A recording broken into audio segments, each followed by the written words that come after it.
All right, I'm back with another video. This is more material from the book or the series True Master, Volume 1, Self to Self, Volume 2, Self to Others, Volume 3, Others to Self. So I'm coming back with more material. Today I kind of want to talk about, it's going to be more directed toward in the direction of tarot cards. However, um, it's really divination systems in general. But if you look at the cover of some of the books, like particularly True Master Volume 2, Self to Others, and True Master Volume 3, Others to Self, I mean, you're going to see their tarot cards on the cover. This image is, 19th tarot card, sun card, you know what I mean? So this comes from the tarot deck. Uh, why why is that even on there? You know what I mean? It's not a book about tarot cards. However, it's a book that explains the underlying a system that would help you understand the underlying mechanism behind tarot cards in any divination system, right? So we'll go into. I'm gonna just read this section. This is the section called Tarot in Contrast. All right. True Master is not based on tarot cards, but due to the fact that it addresses the same universal mechanics that any divination system could use, there is an inevitable correspondence. Tarot cards originated from playing cards. Even common household playing cards can be converted into divination. Even to this day, there are card games unrelated to divination that are played with what Americans call tarot cards. This is another example of a correspondence system that is arrived at through something fairly unassuming. If you ask a tarot practitioner, they will literally tell you that the cards speak a language. And notice we keep coming back to it says in the book, the cards speak a language. If you talk to tarot card practitioners, they talk about the cards speak a language. So in the book, True Master, we talk about the language of situations, the language of positions, various different languages that subconscious mind actually speaks. Okay, the cards are symbolic representations of principles, among other things, as it is spoken of in this book, becoming in line with a given principle and becoming a symbolic representation of it, as in what we are calling the language of positions. In contrast, language of positions would tie into spreads. You know what I'm saying? Um, if you listen to various people that talk about tarot cards, a lot of different practitioners emphasize spreads and the positions in which some of these cards may fall in. I know in other divination systems, they have spreads or arrangements that you arrange the symbols in, and they convey a particular type of message. All right. Okay, so let's see here. As in what we are calling the language of position, in contrast with tarot, it is advised to meditate on the cards so that you can ingrain them in your psyche as symbols. Thus, the subconscious can use these symbols as language. So basically, what you're doing, you're converting the language of the subconscious into established symbols so that you'll be able to read the language of the subconscious, so that you'll actually be able to interpret the language of the subconscious. So you learn these symbols, ingrain them in your mind or whatever. So um, instead of you um, seeing a random thing, because the premise behind True Master is that the subconscious mind constantly communicates with us, but the physical aspect or the conscious mind is the dumbest aspect of the mind, for lack of a better way of putting it. It doesn't communicate the same way the subconscious mind communicates. So, whereas we would use words and phrases and certain gestures or whatever the case may be, the subconscious mind doesn't exactly work like that. So, in this context, the subconscious mind communicates in situations and symbolism and things of that nature that may be foreign to the conscious mind. So, what you're doing when you're dealing with tarot cards or really any system of divination, you're taking a understood system of symbols. They have an understood language or whatever case may be, and you're ingraining them into the mind, and you're attempting to apply that language to whatever the message that the subconscious mind is actually expressing to you. All right. So thus the subconscious mind can use these symbols as language. This language is communicated by the relationships. The book is real big on relationships of the cards expressed via spreads, aka situations, aka patterns. Every divination system has a language of situations. Okay, yeah, no matter what you do, how you toss it, how you toss whether you toss in bones, whether you placing the cards in particular spreads, whether you're doing rune stones, whatever you're doing, it has some sort of the arrangements mean something, or the sequence of symbols actually have some sort of meaning. In tarot, this language is expressed with major arcana, minor arcana, and court cards. These cards deal with the 10 spheres of emanation. In self to self, we deal with 9 levels, which is for simplicity's sake, as well as to keep it in sync with the model of symbols, patterns, and principles. In the Kabbalistic tree of life, the emanation from Kether to Malkuth is said to happen in a flash like lightning, which is comparable to the illustration of the cover of True Master Volume 1, Self to Self, where the intangible principle, the I, manifests through the path of least resistance through patterns. In the language of Plato, Plato calls these particulars. Now, this is what I'm talking about. Kether to Malkuth, for lack of a better expression of it. Kether would be up top. Malkuth would symbolically be at the bottom. That's not what this is literally is, but at the end of the day, that's a comparable model to it. It's a model of emanation. Is what you're looking at when you look at the lightning coming down. Let's see. Mm, Okay, so we talk about Plato. Another thing about Plato, when we're dealing with Plato, and I know a lot of I get, I don't get flack for this, but at the end of the day, I know in a lot of people's minds or whatever. Okay, why are you talking about Plato? And people have issues with Plato. We don't know if he's a real person, or we don't. Why we people so African to death, where what I'm saying, I can't mention Plato, but okay. So when we're dealing with Plato, if we deal with Platonic teachings, and then we deal with students of Plato's information that came after Plato, namely Neoplatonic people or whatever case may be. These are Egyptian teachings. You know what I mean? So when we're dealing with Neoplatonism, which is just an expansion of Plato's concepts and things or whatever case may be, we're dealing with Pythagorean concepts or whatever. This is Egyptian stuff. So even in certain literature that you may come in contact with, it's going to tell you that um, um, Plato's stuff is in line with Hermes stuff or Tahuti's stuff. So when you're reading Plato's information, you're really reading Tahuti teachings. You know what I mean? So, don't get thrown off and over, I don't want steam coming out nobody's ears and sparks flying, what I'm saying? Nobody's trying to overthink it. And when we deal with Plato, Plato's stuff, because you have to remember, in the ancient world, the Greeks were not philosophers. The Greeks were not scientists. The Greeks were none of that. The Greeks were the youngest group that came about of the that whole understanding or whatever case may be. The philosophers in ancient times, true ancient times, well, ancient times is relative, but ancient times were your Babylonians and your Egyptians and things of that nature, and they taught them. The Greeks were students of the Egyptians and Babylonians and stuff like that. As a matter of fact, when you get into Plato and Pythagoras or whatever, it talks about how many years that they spent in Egypt, how many years they spent in Babylon learning and stuff like that. I'm trying to remember the book. I won't say it's not Plotinus, but it's the mysteries. It's a book called The Mysteries. Where the guy he talks about Plotinus had the Aeneid, but it's a book called The Mysteries. Iamblichus, okay.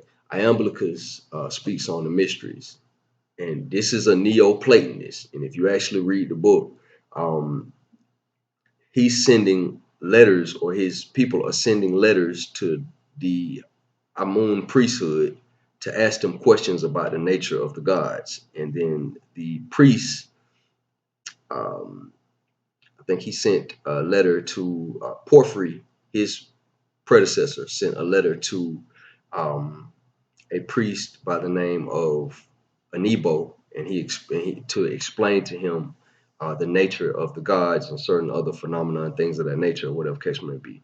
Another priest named Albaman responds back, and he tells him about the nature of the gods and all that stuff like that. And he's talking about something very similar to what I'm talking about, principles and things of this nature. So don't get caught up when I mention Plato in the book, because these are Egyptian concepts. They just filtered through Greek writers and Greek thoughts.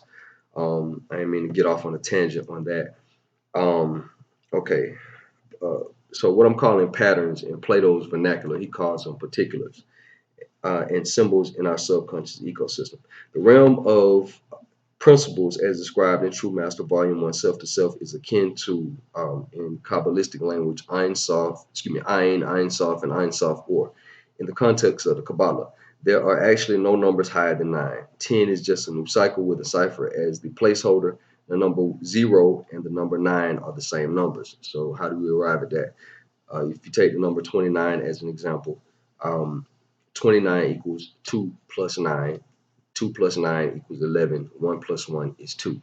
So if you take a similar number, 20, that has 0 instead of 29, you have 2 and a 0. 2 plus 0 is 2. So 2 plus 9, once we do all the math, it equals 2, and 2 plus 0 equals 2. So that renders 9 as just a very similar to the number 0, or almost interchangeable in certain contexts with the number 0. Okay, the Fool, as it pertains to the major arcana, is the number 0. Let's see, the Fool specifically is nothing, potential yet unmanifest physically, similar to a principle, not nothing. So it's not nothing as in nothing, it's no thing. You know what I'm saying? It's something, but it's unmanifest as a physical thing. It's sort of like how we talked about in previous videos of potential energy fields, something of that nature.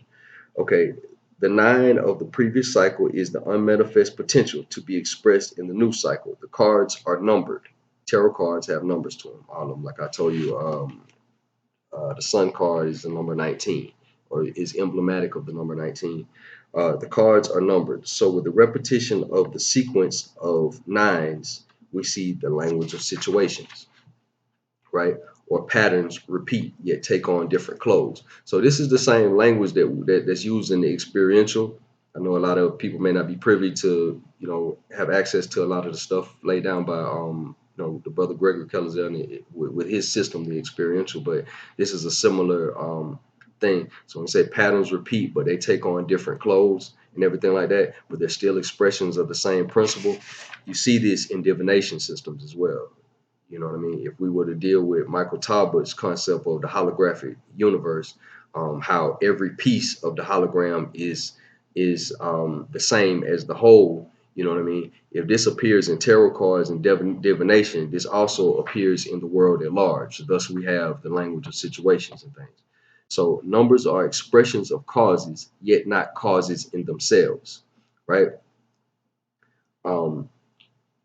Existing in the four worlds. Earth, Pentacles is emblematic of earth, Wands is emblematic of fire, wind, Swords is emblematic of wind, and Cups is emblematic of water. In contrast to the concept of stacking awareness, that's a term that was coined for the material true master. Let's see, the four suits address the mental, will, swords, the emotions, cups, the physical action, pentacles, and the creative internal desire, wands. Also, the concept of balanced and unbalanced relationships. We talk a lot about balanced and unbalanced relationships in True Master, because that's the difference between you getting favorable outcomes and you getting unfavorable outcomes. The relationship with some principle. You know what I mean? You can have let's say like integrity or consistency. You can have a good relationship with that. That means that equates to physical discipline in the actions that you do and the things that you do, versus you can have a unbalanced relationship with the principle of integrity or consistency. That would equate to maybe you not keeping your word, maybe you being unorganized, you're not consistent in your actions, you don't show discipline or what have you in the things that you do. That's the principle of integrity. You know what I mean? So having a balanced or unbalanced relationship with that particular principle. Okay, And we talked about in previous, if that principle, so-called, could be conceptualized as some sort of field of energy or some sort of frequency. We talked about in the previous video how George Lakowski, in his work, in his research, his experimentation, notice I say experimentation, like he actually produced actual results. He actually built stuff that produced these results, and he tested it out, and this is what it was. So in George Lakowski's experimentation, he discovered that um, physical individuals, physical matter receives and emits radiation, is susceptible and is um, can be manipulated by certain frequencies and radiation. So, all right. Also, the concept of balanced and unbalanced relationships manifests in the tarot as elemental dignities. All right, well dignified or ill dignified. That's another way of saying elemental dignities. That's something that comes out of astrology. So I'm gonna tell you, I'll say something else that may not be really put out there in the mainstream. Most most if not all, I won't even say all because all is, I hate to use the word all or none because that's too definite, but most occult science, it comes out of astrology. Astrology is very, very detailed when you really get into it. It's not just this sun sign stuff, man. You a Leo, man. I'm a Aquarius, dog. You know what I'm saying? It's not all. It's not that. It's, every planet in your chart has a placement. You know what I'm saying? So let's say, like, if your Mercury is let's say in Aquarius. Aquarius is a farther out. Aquarius is ruled by, in the old school, is ruled by Saturn, and the new school is ruled by Uranus, or whatever case may be. Those are far outer planets. So if Mercury is in Aquarius, which is a house, it's that means Mercury, emblematic of the mind, is being governed by concepts that are new age or out there, or whatever case may be, or farther out.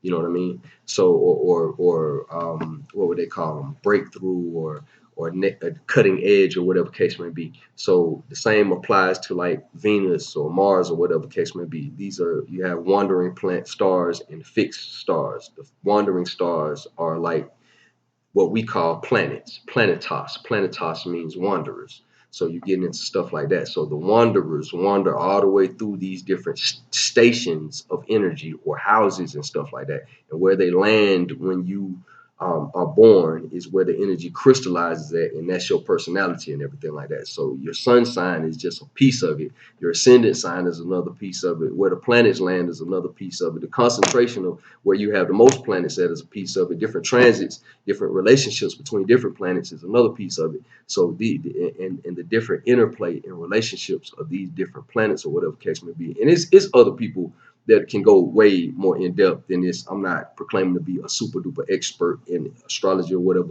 It's other people who will be greater authorities on this than myself.